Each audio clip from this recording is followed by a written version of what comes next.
trust in me. Bom dia, sejam todos muito bem-vindos ao podcast Dislexia com Café. Hoje é quarta-feira e temos mais um episódio muito especial. Eu sou a Mônica, eu sou formada em hotelaria, sou cristã, sou disléxica, estou estudando psicopedagogia e sou a fundadora do Sábios Disléxicos. Bom dia, Carol. Bom dia, Mônica. Bom dia a todos que estão nos ouvindo. Sejam bem-vindos. Meu nome é Caroline, eu sou psicopedagoga, também disléxica, tutora para disléxicos e mestrando em neurociência. Estou com essa carinha assim meio de cansadinha, porque ontem eu estava falando com a Mônica, estava iniciando o meu marco teórico, escrevendo a dissertação. Então, não é fácil. Vou falar sobre dislexia, claro. E hoje nós temos um podcast muito especial, né? Eu não podia deixar de vir aqui compartilhar com vocês. Vamos fazer um podcast sobre perguntas e respostas sobre dislexia, as perguntas mais importantes que vocês nos fizeram e que vocês querem saber normalmente, né? Aquelas mais frequentes. A gente vai trazer para vocês esse bate-bola assim, de perguntas e respostas. Se tiver alguma pergunta que alguém que está aqui ao vivo e não pôde fazer, ou se você está vendo depois esse vídeo, esse podcast, você pode deixar também na descrição do vídeo, tá bom? A sua pergunta que a gente responde em texto, mas a gente vai responder sim, com o maior prazer, tá bom? Então, vamos começar? Vamos lá. Então, tá, a gente vai fazer um bate-bola, né? Posso te fazer a primeira, então? Sim. Vamos lá. Então, tá bom. A pergunta que mais fazem pra gente na nossa caixinha é o básico, né? Assim, o principal. O que é a dislexia? Essa é a campeã. E muita gente fala, eu acabei de ter o diagnóstico, meu filho acabou de ter o diagnóstico. E eu queria saber o que é a dislexia. Sim. Sem contar que tem gente que fala dislexia, que nome é esse? Nunca ouvi falar. O que é isso? Exatamente. É doença, né? O que é? Muito interessante. Você responde ou eu? Pode responder. Você faz a pergunta e não responde, pode ser. Então, ok. Então, dislexia é um transtorno de aprendizagem de origem neurobiológica. Então, a dislexia é aquela dificuldade do reconhecimento das palavras, o som e a letra, né, a sílaba e a letra, a dificuldade na fluência da leitura das palavras, uma baixa competência de ler e escrever, e é um déficit fonológico, né, Carol? Se eu estiver falando alguma coisa aí, você me interrompe. Que é inesperado para a idade, né, daquela criança.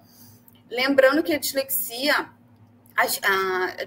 não significa baixo QI, muito pelo contrário, o QI ele tem que ser do normal para cima, né? Senão é descartada a dislexia.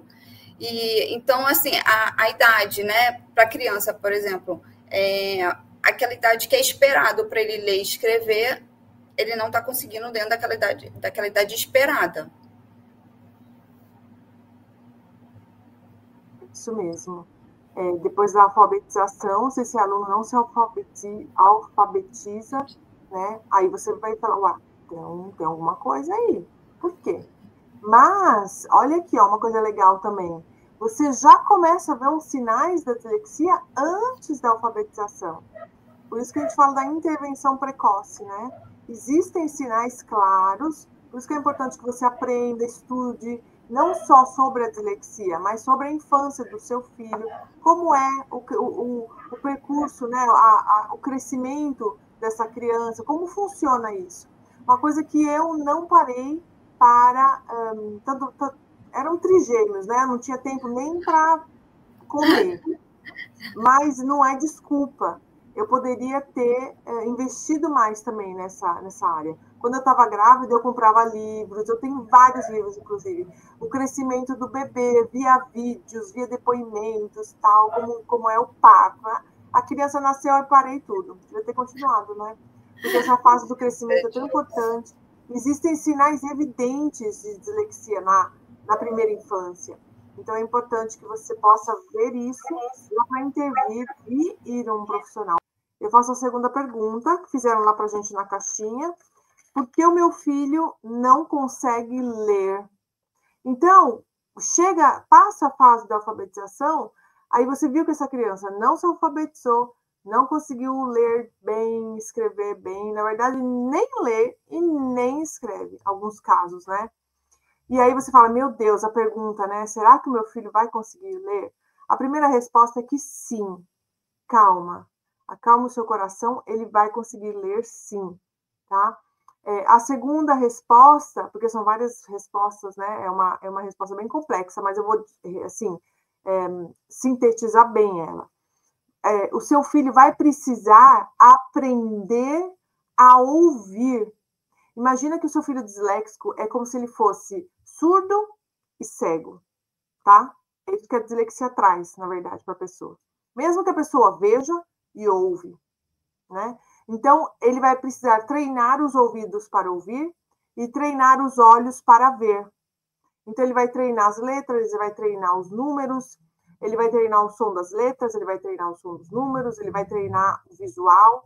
Aí você vai juntar com o tátil, treinar o tátil com letras e números, para que ele consiga começar a entender o sonzinho das letras e entender a junção dessa consoante, vogal, juntar, formar palavras, depois formar frases, e aí sim vir com facilidade a interpretação de texto. Então, seu filho vai conseguir ler sim, mas com bastante treino, tá bom? Tanto em casa, quanto a intervenção dos profissionais, e também com um esforço importante do próprio aluno, né? Ele, como a gente fala, né? Sempre nas redes sociais, você sempre ouve isso, falar o disléxico ele vai estudar mais do que os outros, do que os amiguinhos. E é verdade. Mesmo estudando no mesmo horário dos amiguinhos, o esforço dele mental já é 3 vezes a mais. E ainda, se ele estuda 2, 3 vezes mais do que todo mundo, do que aquilo que todos estudam, ele vai estudar sempre a mais do que todos. Então, essa é uma realidade. Então, a resposta, né, eu acho que está respondida, ele vai conseguir ler sim, mas ele vai precisar treinar essa leitura, tá? É para a vida toda? Vai ser para a vida toda. Vai ter um período que vai ser menos. Se você fizer isso na infância, a adolescência e a idade adulta é menos, tá? Só que se você não fez isso, como no meu caso, como no caso da Mônica, na infância, a gente ainda faz isso na idade adulta.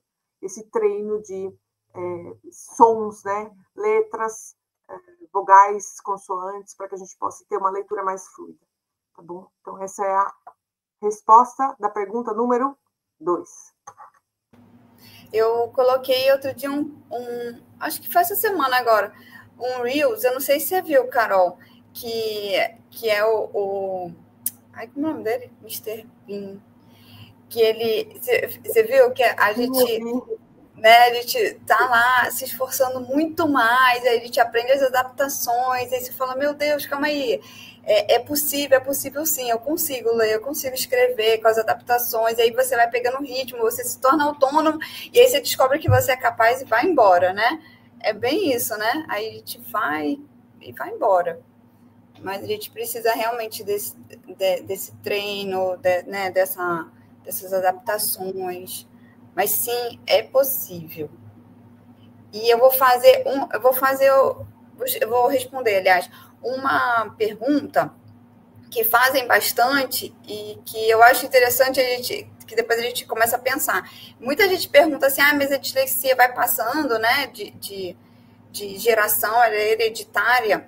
E sim, ela, né, tem muitos estudos que mostram que nas famílias, quando eles estudam as famílias, tem em várias gerações, tem um disléxico que vai passando de pai para filho, né?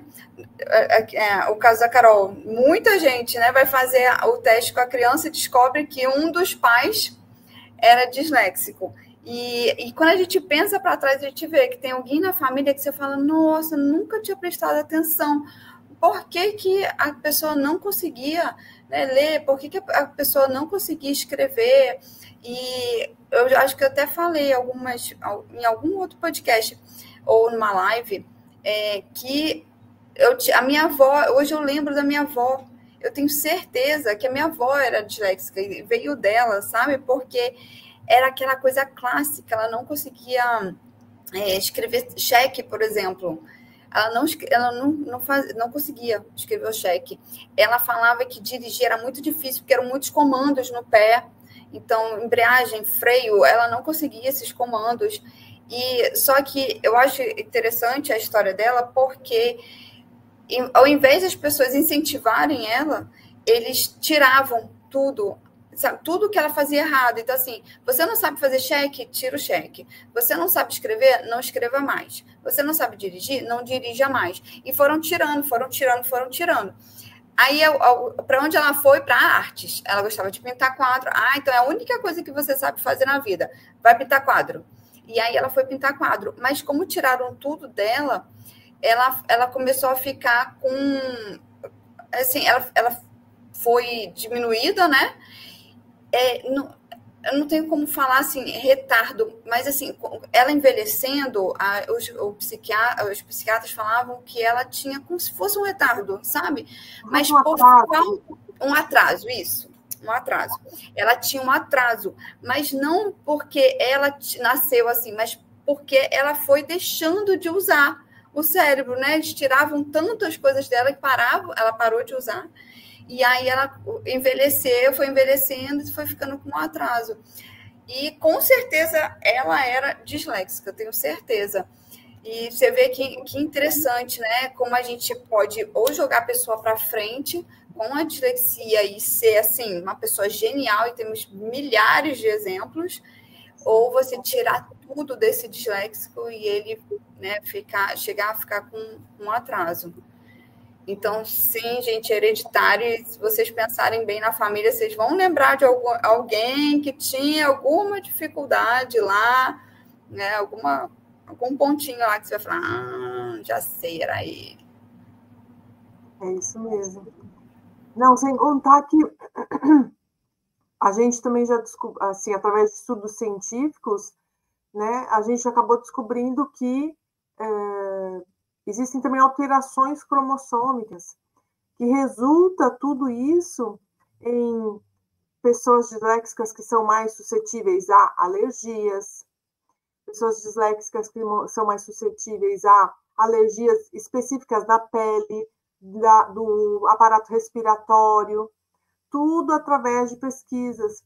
Então, você vê que todo ano, né, existem novos estudos surgindo, novidades sobre a dislexia, tudo é muito recente, né, e você vai aprendendo. Então, assim, é um continuar, né? Aprender sobre a dislexia é um contínuo. Primeiro descobriram sobre a hereditariedade, agora sobre alterações cromossômicas, agora sobre esse problema de pele, respiratório, que vem essa alergia com o disléxico. É bem interessante. Isso eu vejo tudo no meu filho, eu vejo muito claro nele, porque ele tinha muita alergia quando era pequeno, né? Uma outra coisa interessante também, que não tem nada a ver com a alergia, mas que eu lembro, falando sobre problemas clássicos, né, dos disléxicos, meu filho ele queria ir no banheiro constantemente na escola. Ali da fase da alfabetização, dos 7 aninhos até os 11 anos, era assim, a professora falava, nossa, será que esse menino tem algum problema no aparato urinário? Porque não é possível, algum problema de rim. Aí eu, não, é normal, tudo tranquilo. A gente até levou ele no médico, mas não. Aí eu vim descobrir, olha só, com testemunhos e relatos de algumas alunas minhas, que os próprios filhos também, justo nesse período de alfabetização, pediam para ir sempre no banheiro. Mas era assim, era mais fora da sala do que dentro. Justamente por não entender o som da letra, justamente por não conseguir escrever a palavrinha, né? No Brasil, eles usam o método global, que é o pior método para o disléxico, né? É você mostrar a palavra e não o som de cada letra. E isso interfere demais nessa fase da alfabetização. Aqui na Itália é diferente, eles mostram, é um método fônico, eles mostram o som das letras. Só que aqui é tudo muito rápido. Eles não retomam aquele conteúdo, repassam e continuam. E uma outra coisa interessante, diferença entre Brasil e Itália, a parte escolar, né, é que toda a fase do Fundamental 1, aqui não repete de ano. Você vai passando até chegar no 5º ano. Do 5º ano até o 9º ano, que seria no Brasil, aqui muda, né, o nome. Aqui, aí sim, aí pode acontecer de repetir de ano. Mas o disléxico, ele vai, do 1º ano até o 5º ano, ele vai levando essas lacunas, né? Se você não vê rapidamente, começa a intervir, ele vai levando essas lacunas. Eu não vou dizer que foi sorte, porque foi Deus que preparou tudo. Foi que a gente viu com 8 anos e meio. E aí a gente pôde ter acompanhamento fonoaudiológico, psicopedagógico, né, psicológico, para que ele pudesse não ter essa lacuna. Né? Mas não quero dizer aqui, não me interpretem mal, não quero dizer que repetir de ano o disléxico ajuda, porque não ajuda. Piora a situação. Repetir de ano não ajuda. É melhor que você passe ele e dê o acompanhamento, o suporte profissional, para que ele consiga. Não é que ele não saiba o conteúdo, é que ele não sabe conseguir interpretar aquela palavra, aquele texto, né? Não por não saber o conteúdo. Às vezes ele até te explica o conteúdo, mas ele não sabe ler aquilo que está ali, entendeu? Então, vamos dizer assim, é um transtorno mesmo, né? Escondido, né? Ali velado, que ninguém consegue ver. Só quem tem mesmo para poder falar, né, Mônica? É verdade, é escondido, então é importante ver os sinais, né? Pequenos sinais ali para conseguir interpretar, porque é escondido e muitas vezes a gente fala, como não é uma coisa física, né? As pessoas falam, ah, imagina, mentira, né? Não, claro que consegue, tá lendo ali, ó, uma palavra, é muito escondido, precisa realmente ficar atento aos sinais. Sim. E hoje em dia, com informação, é sensacional. Na nossa época não tinha, né? Nossos pais não tinham como ficar observando sinais de quê, né? Sim. Agora não, agora tem informação, os pais já podem ficar atentos. Lembra, teve um podcast que a gente até deu essa dica, Carol, de escrever um diário, né? Porque depois você vai juntando esses sinais e consegue levar no profissional. É verdade. Maravilhoso. Ok, então vamos lá, vou fazer eu, né, a pergunta? Uhum. Vamos lá. Pergunta 4. A gente já falou sobre alfabetização, acho que eu não vou repetir essa pergunta, não.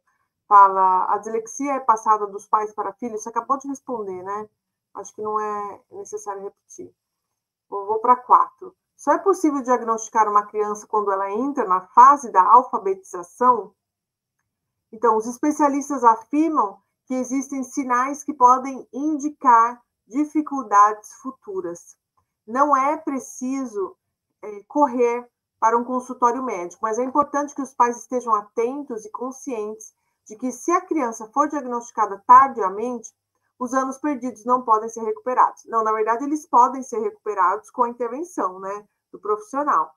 Mas, quando você tem esse olhar mais atento que a Mônica acabou de falar, você pode intervir precocemente. Justamente aquilo que eu falei no início, né? Na idade adulta, quando ele for jovem adulto, ele não vai ter que treinar, fazer intervenções, ter um acompanhamento fonológico ou psicopedagógico, porque ele já teve na infância. E aquilo foi fechando algumas lacunas. Algumas lacunas do disléxico vai ficar para sempre, porque justamente o nome é transtorno. Então, algumas coisas vão ficar para sempre. A gente pode até depois falar uma coisa da Mônica, uma coisa minha, para vocês entenderem o que a gente quer dizer com isso. Mas é importante que você tenha aí um bom senso, aprenda quais são as maiores dificuldades, veja quais são as habilidades do seu filho, que já com 3 aninhos você já consegue ver. Eu já te falava, nossa, mas esse menino com 3 anos consegue fazer isso, isso, isso, isso. Você já consegue ver isso, né? Como a Mônica falou, escreva, tanto as habilidades quanto as dificuldades. E se você está vendo que tem mais dificuldade do que habilidade, e não está ali igual à idade esperada dos coleguinhas, dos amiguinhos, né? 3, 4 aninhos já está indo ali para a escolinha, você já vê, o menino ali já consegue, sei lá, caminhar com 3 anos, seu filho ainda não, tá? Caminha, se arrasta. Eu percebi isso com o André quando ele tinha 2 anos, ele rolava, ele engatinhava, ele rolava, andava pouquíssimo. Aí eu falava, ele é um preguiçoso, não gosta de andar. Ele só foi andar o dia que ele caiu e quebrou o queixo, aqui, ó, rasgou o queixo. Fui no pediatra, aí o pediatra falou assim, isso é um corte clássico. A criança, quando quer andar, ela fala, agora eu vou. Demorei, mas agora eu vou. E aí ele tem esse cortezinho aqui. Um outro ponto muito, bem interessante, que a gente vê naquele livro do autor Rota, que os disléxicos, eles têm mesmo uns 3, 4 meses de atraso, né, nessa consolidação de fonético, fonológico, até motor, né, ele tem mesmo esse pequeno atraso. Então, para que a mãe não se assuste, mas é importante intervir precocemente, né, para que essa criança não vire um adulto disléxico sem nenhum, ou um jovem de 17, 18 anos, sem conseguir entrar numa faculdade, sem nenhum apoio, nem profissional, nem em casa, tá bom? Então, vamos à quinta. É a quinta, né? Quais são os sinais precoces da dislexia? Essa também é bastante perguntada, né? Então, ó, vamos lá, os sinais. Atraso na aquisição da fala, né? É um sinal de alerta. Então, essa dificuldade da fala, ela pode indicar várias condições, como pode ser também um indício de uma dislexia. A dificuldade de pronunciar palavras mais complexas, assim como a omissão ou a inversão de sons. A Carol até fala, né, macarrão e camarão, né, pipocas e popicas, essas inversões dos sons, que também indicam déficit de linguagem. Crianças que apresentam dificuldade de aprendizagem na leitura já nos primeiros anos escolares, com uma falta de consciência silábica e fonêmica, dificuldade de identificar as letras e os sons correspondentes, e que tem uma linguagem oral e vocabulário empobrecido, né, que deve ser avaliado logo, como a gente está falando aqui, né, bem precoce, o mais rápido possível, para que não aconteçam as lacunas. Perfeito, essa parte de pontos, sinais, né, pontos de para que você fique alerta, são importantes saber, né, justamente porque o pai não é um psicopedagogo, não é um psicólogo, não é um médico, né, não é um fonoaudiólogo, não é um professor. Ele fala, quais são esses sinais? Como é que eu vou saber? Aí a Mônica já elencou alguns para você, e você pode já ficar alerta, né? E também procurar mais informações na internet. Hoje a gente tem a internet, né? A mãe Google, você pode fazer qualquer pergunta, ela te responde. Então, já vai te ajudar. Sem contar que você pode pegar as referências, né? Tipo, tem o site da Associação Brasileira de Dislexia, o site da Associação de Psicopedagogia ou Neuropediatria, tem sites da Associação de Neurologia, né, que dão essas informações. É só entrar, procurar, pesquisar, perder ali uns 20, 30 minutinhos, né, para poder ter essas informações com você. Ok, vamos lá. Para a sexta pergunta, existe algum exame que comprove o diagnóstico da dislexia? Ó, essa pergunta é muito legal, porque normalmente a pessoa pensa que fazendo um raio-x, né, ou fazendo um exame de sangue, você pode ter o resultado, né, da dislexia. E, na verdade, não é isso, não é assim.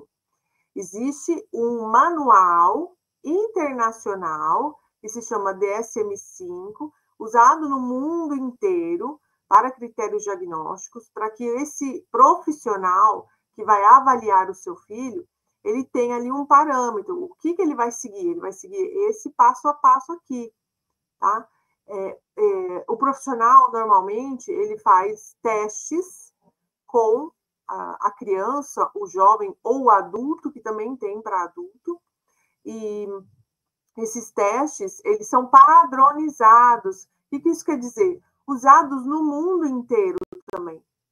Tanto testes como, um exemplo aqui que eu vou trazer para vocês, testes de leitura rápida, testes de interpretação de texto, o teste de inteligência, testes, o médico vai pedir para você, ou se não o profissional, né, que está te atendendo, vai pedir para você passar com um oculista, um ortoptista, para ver, porque os olhos estão relacionados também com essa função. Um exemplo, tá? Que a gente traz aqui no curso, a gente tem uma parte que fala sobre psicomotricidade e psicomotricidade ocular. A gente faz exercícios para que o seu olho acompanhe a leitura. Às vezes o olho vai muito mais rápido, né? Quem tem dislexia e TDAH, aí é bem mais complicado, porque o cérebro vai muito mais rápido do que os olhos, né? Mas a gente faz esse exercício justamente para que o olho acompanhe a leitura e que esse aluno não se perca no meio dessa leitura. Então, tudo isso é trazido pelo teu profissional, né? Ele vai fazer vários testes, como teste de matemática, né, de contas rápidas, teste de lógica, para que seja, no final, diagnosticado ou não, né? Ou não é dislexia, é só uma dificuldade de aprendizagem e tá tudo bem. Uma outra resposta mais pontual é que atualmente, hoje em dia, não existe nenhum marcador biológico que confirme o diagnóstico da dislexia. Portanto, não existe nenhum exame, como eu falei no início, né? Nem análises clínicas que possam comprovar esse diagnóstico. O que existe hoje que eu posso fazer com as imagens, né? Os exames com imagens? Existem hoje ressonância magnética multifuncional que você pode estar fazendo, se o médico pedir, né, um neuropediatra ou um neurologista, que é feita com um profissional em uma clínica, né, e aí você faz a ressonância magnética cerebral.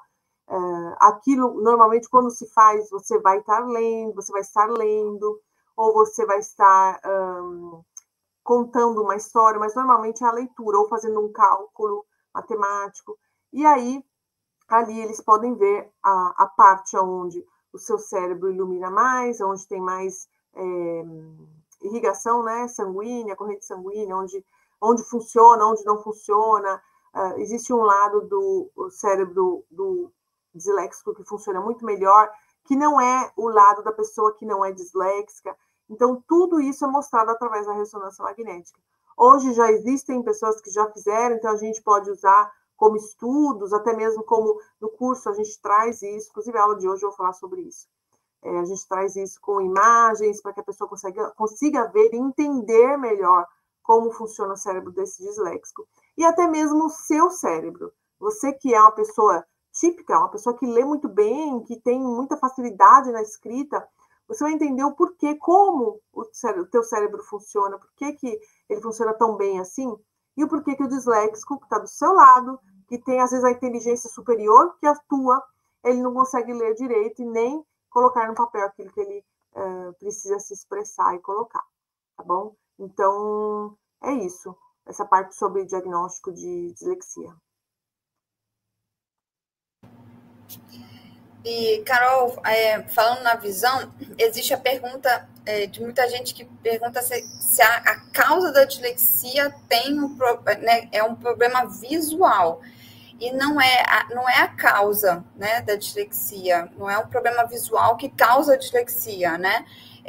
Essas inversões, essa dificuldade de ler não está na visão, é de origem fonológica, neurobiológica, não é a visão, né? Como a Carol falou, existem exercícios, né, que ele te faz para que o olho consiga acompanhar essa leitura, acompanhar o cérebro, que é rápido, mas a causa não é a visão, um problema de visão, né? Que também é uma pergunta que fazem bastante para a gente. Perfeito. Estamos terminando, né? Então, chegando às últimas perguntas. Se vocês tiverem perguntas, podem escrever aqui, quem estiver ao vivo, tá? Que a gente responde também. A pergunta é verdade que quem tem dislexia também tem transtorno de déficit de atenção e hiperatividade, o famoso TDAH?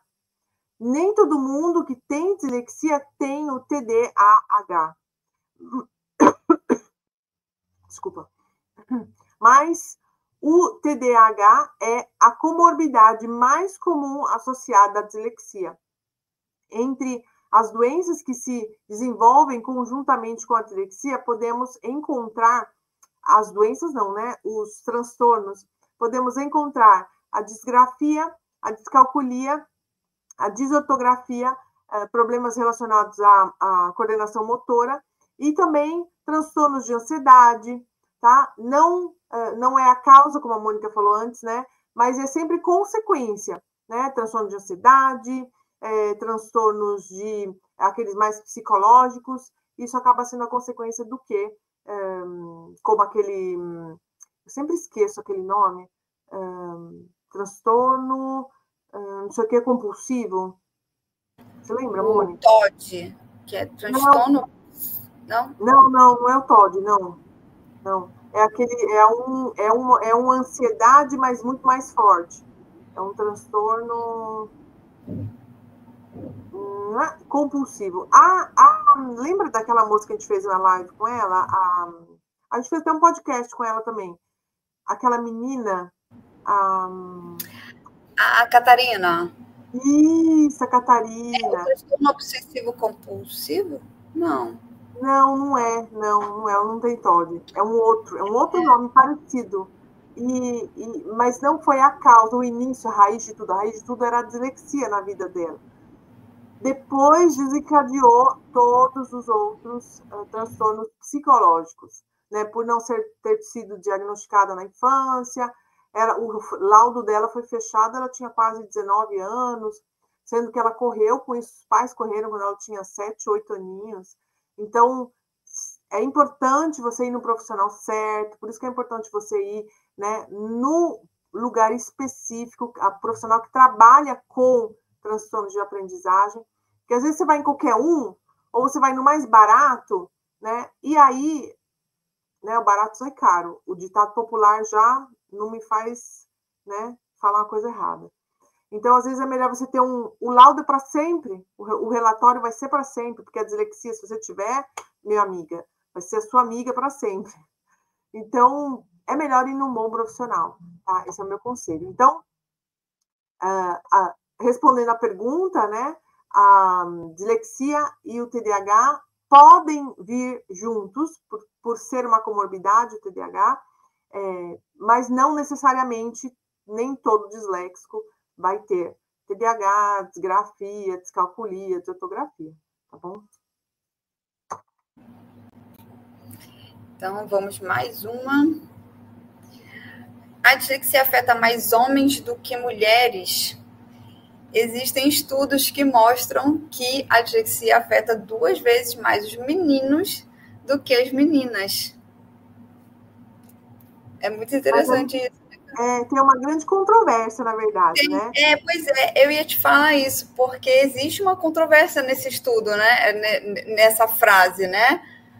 Sim, porque tem países que aceitam e falam que sim, tipo na Itália. Na Itália, eles falam que sim, que realmente tem esse percentual e é real, né? A mesma coisa dislexia não pode ser associada ao TEA, né? Porque o TEA já traz esses transtornos, essa dificuldade de leitura e escrita. Aqui na Itália, eles também falam isso. Só que no Brasil, não. Nos Estados Unidos, não. Existem outros estudos relacionados. Então, assim, fica uma coisa meio que entreaberta. Lembrando, né, como eu falei no início, tudo é muito recente, é tudo muito novo, não é um transtorno pesquisado há milênios. A gente tem nem 100 anos aí de estudo, tem muito menos. Né? Foi um dos primeiros disléxicos a serem diagnosticados, foi que diziam que era cegueira verbal, né? Não era nem dislexia, era 1890, quase chegando em 1900. Então, assim, a gente é tudo muito recente. né, até chegar a palavra dislexia, foi lá nos Estados Unidos, no início de 1960, por aí. Então, assim, tudo é recente. Então, é bom até a pessoa não se ater, né, assim, me falaram que é isso. Mito ou verdade, né, os mitos e verdade. Então, não se ater tanto, mas tentar ter a mente mais aberta. E todo dia vai sair estudo científico novo. Todo dia, todo dia, todo dia. Também tem aquela questão das meninas, mais a mulher, né, a menina, ela adaptar mais rápido, né? Então, assim, eu não estou conseguindo aqui, eu vou por ali. As meninas ficam meio que disfarçado, né? Porque ele se adapta tão mais fácil que ele te disfarça um pouco e fica mais difícil de diagnosticar. Então, aí os meninos acabam ficando no número maior, né? Eles estão estudando isso também, porque é um dado importante, né? Da gente adaptar mais fácil as mulheres. Perfeito. E agora a gente vai para a nossa última pergunta, que eu acho que é uma das mais importantes. Inclusive, você pode responder junto comigo, Mônica, porque eu acho que é uma das, né, a mais, assim, importante que existe. A dislexia tem cura? Né? Aí a gente já pode começar com a cura vem de uma doença, né? Se a dislexia não é uma doença, se não existe um remédio, mas é uma característica, então quer dizer, não tem cura porque não é uma doença, né? É a mesma coisa de você falar, você nasceu com 5 dedos, né? Eu estranho isso. Mas é normal, eu nasci com 5 dedos. É meu. Você é uma pessoa, sei lá, muito para baixo, muito negativa. Mas eu sempre vivi nesse ambiente assim, de negatividade. Eu não sei se é diferente. A dislexia é uma característica que está na pessoa, nasceu com a pessoa, como o dedo, né? Só que como essa negatividade da pessoa, que eu dei o exemplo agora, ela está no ambiente, ela não sabe ser diferente, porque ela não viu a outra, né, outras facetas, que você não precisa ser só negativo. A dislexia é a mesma coisa. Ela está em você, você entendeu que ela está ali em você, ela nasceu com você, só que você só sabe ver a parte ruim dela. Só que a dislexia é uma amiga, ela é uma característica, ela está dentro de você, ela quer mostrar as habilidades dela, ela quer te mostrar os pontos fortes dela, ela quer mostrar o outro lado da moeda, não é só o transtorno, a dificuldade e a falar, que saco, por que eu nasci com dislexia? Por que o meu filho foi ter dislexia? Existe o lado bom, deixa ela te mostrar, abra os seus olhos, né, e veja que o disléxico ele é muito mais, ele consegue resolver mais problemas de uma maneira muito criativa do que outras pessoas. Por quê? Porque desde pequeno ele não conseguia ler e escrever, então ele procurava percursos, ele procurava maneiras de aprender a ler e escrever. Esse procurar maneiras desde pequeno trabalha para que o cérebro dele sempre procure formas rápidas de resolver os problemas. Então, quando ele for adulto, ele vai ser um homem muito criativo. Vai ser uma mulher, assim, criativa, porque ela consegue transformar uma coisa que para todo mundo é difícil em simples. Às vezes, você disléxico que está me ouvindo, você pode dizer assim, as pessoas dizem que eu falo, é fácil demais fazer isso. Isso não tem problema. Você facilita tudo. Tá vendo que é uma coisa tão complexa? Aí você pega aquele complexo ali, porque você já está treinado, né, desde pequeno assim, e transforma em uma facilidade. Essa é um ponto de mais de 10 pontos positivos de habilidades, de superpoderes que o disléxico tem. Inclusive, se você não conhece, tem um curso falando sobre os superpoderes dos disléxicos aqui no meu canal, no Enfrentando a Dislexia no YouTube. Veja esse curso de 3 ou 4 aulas. Maravilhoso, vai mudar toda a sua mentalidade sobre a dislexia. O que você acha, Mônica? A dislexia tem cura ou não? Não tem cura. Como diz a nossa amiga Catarina, a gente vai morrer com ela e é capaz de chegar lá no céu e falar, você ainda está aqui, querida? Né? Ela sempre fala isso, porque não tem cura, gente. A gente nasceu com ela, a gente vai morrer com ela. Mas é como a Carol falou, é uma característica, é tão característica que assim, eu não me imagino sem dislexia. Eu não sei você, Carol, eu não consigo me imaginar. Imagina assim, ó, vou tirar a tua dislexia agora, vou fazer uma varinha de condão e vou tirar. Não dá para imaginar sem, né? É uma característica nossa, é nosso, assim, é o nosso jeitinho, né? Mas é exatamente isso, a gente tem que pensar no lado positivo, entender o lado positivo, entender quais são as vantagens de ser disléxico, porque temos, e se não tivesse, as empresas não estavam de olho na gente, porque várias empresas grandes, que a gente até falou no último podcast, empresas realmente muito grandes, já com programas dentro dela procurando disléxicos.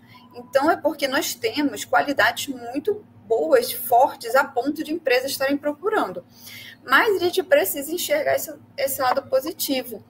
E teve acho que uns meses atrás, eu fiz um story perguntando assim, se Deus chegasse para você agora e falasse, se você quiser, eu tiro a sua dislexia, você ia querer? A maioria disse que sim. Eu diria que não. Eu não quero deixar de ser disléxica. Primeiro porque hoje eu enxergo a vantagem, o lado bom da dislexia. Ela é realmente, agora ela é minha amiga.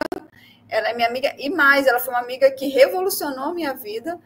Então, eu não deixaria de ser disléxica de jeito nenhum, mesmo que Deus fizesse essa proposta para mim. Eu não gostaria. Mas as pessoas, elas só pensam no lado ruim. Ai, não quero porque elas acham que a pessoa do lado é muito mais rápida do que ela, né? Consegue muito mais coisas do que ela. E não, gente, não é assim. A gente consegue tudo o que a gente quiser. A gente precisa da adaptação, das técnicas de informação, precisamos. Mas a gente vai fazer as mesmas coisas que todo mundo. E vamos combinar aqui, só entre os disléxicos, melhor ainda, né? Com muito mais criatividade. Mas se tem cura, não tem cura, a gente tem que adaptar, tem informação. E hoje em dia tem, ninguém pode falar que não. Hoje em dia tem muita informação, todo mundo pode, né, ter acesso a essas informações e pode ter uma vida maravilhosa, com a dislexia. Perfeito, maravilhoso. Obrigada, Mônica. Obrigada a todos que nos seguiram. Nada, já se passaram-se aí quase 45 minutos de perguntas e respostas. Foram muitas perguntas. Eu gostei muito, acho que a gente pode repetir, viu? Um podcast desse. Perguntas e respostas. Bem interessante. Eu queria que você não ficasse com a dúvida. Se você tivesse dúvida, escreva aqui para a gente. Coloca aqui embaixo nos comentários, tá? É importante que a sua vida e a vida da sua família tenha qualidade, né? Aí mude esse olhar, né? Como a Mônica falou, não olhar só para o negativo, mas para o positivo. E eu queria também convidar você a seguir as nossas redes sociais, tanto aqui no YouTube quanto no Instagram, @Enfrentando a Dislexia, @Sábios Disléxicos. E também o Spotify, nós temos também lá. Toda semana a gente coloca um novo áudio no Spotify. Vai ouvindo no carro, ouça no banheiro, né, tomando banho, vai ouvindo ali, está trocando o filho para levar para a escola, vai ouvindo o podcast, vai te ajudar bastante na tua empreitada, né, com a dislexia, para que você possa levar essa informação para outras pessoas, para a escola do seu filho, para a sua família. Às vezes tem implicação dentro da família, o vô, a avó, a tia, o tio, e aí você explica o que é, né, a dificuldade do teu filho, ou a tua própria dificuldade. E informação liberta, é poder. Então a gente está aqui para te ajudar e trazer essas informações. Um beijo a todos, um beijo, Mônica. Um beijo a todos que estavam aqui com a gente, acho que vão escutar depois, ver depois. Um beijo, Carol. Obrigada pela parceria de sempre. Até quarta-feira que vem.